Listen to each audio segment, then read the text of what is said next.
Thank you for watching this brief intro to the interactive SEO dashboard. This dashboard uses Google Search Console data, which is essentially the organic data that every business is computing for.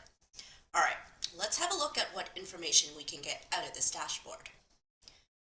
Of course, no dashboard is complete without an overview of the important KPIs.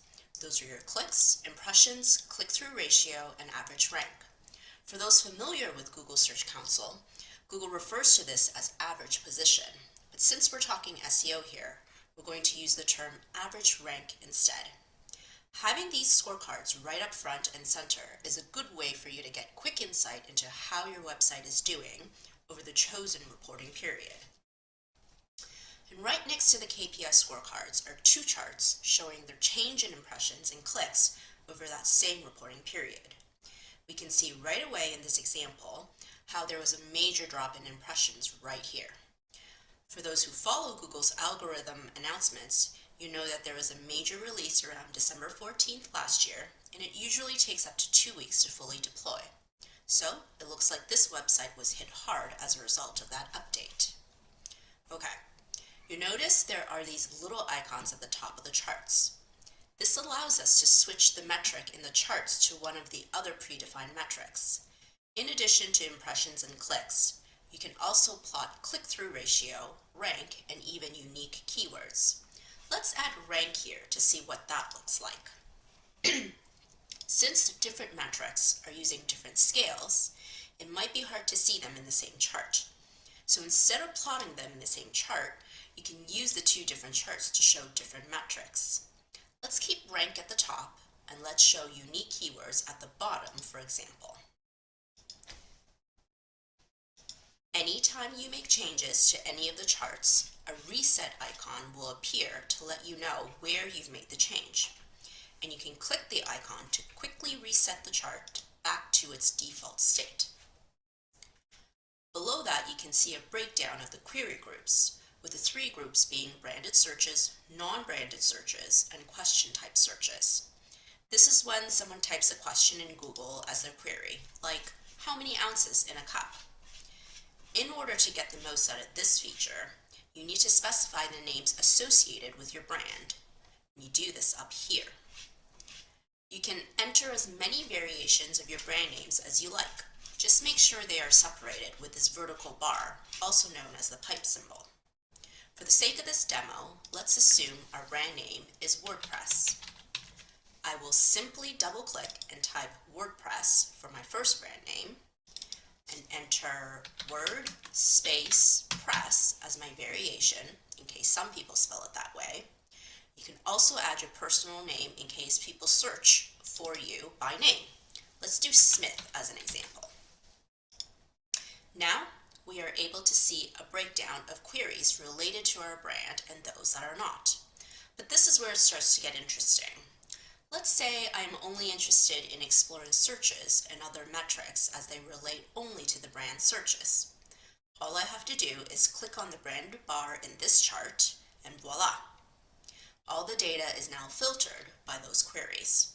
Notice how this cross-filters across all the numbers in all the charts, helping us narrow our investigation. I want to point out that in some cases, depending on your website and the date range you've selected, it might be hard to click on one of these options. For example, here the questions bar is very small and it might be impossible for us to click on it. You can get around that by using the Dropdown Filters at the top of the dashboard. Simply click on the keyword group drop-down and select the options you want to filter by. You can select one or multiple options to filter by at the same time. And again, this cross-filters across the other charts.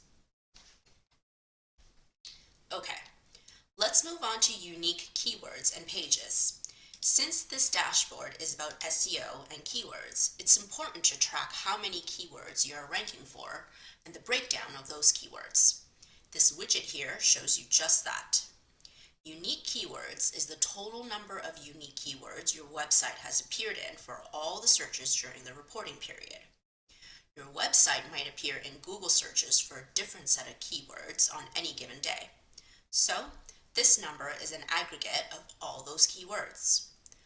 More important than knowing the total number of unique keywords is knowing how they are ranking. You get a breakdown of keywords in the top 3 positions of Google, and those in position 4 to 10, 11 to 20, and those over 20. Of course, everyone wants to rank in the top 3 positions, so that's an important metric to track over time. Another key aspect of SEO is understanding how your website is ranking for short tail versus long tail keywords. Short tail keywords are shorter, more generic phrases, while long tail keywords are more specific, longer phrases, usually 3 to 5 words or more. For example, the keyword digital marketing is a short tail keyword, whereas digital marketing company in Toronto is a long tail keyword.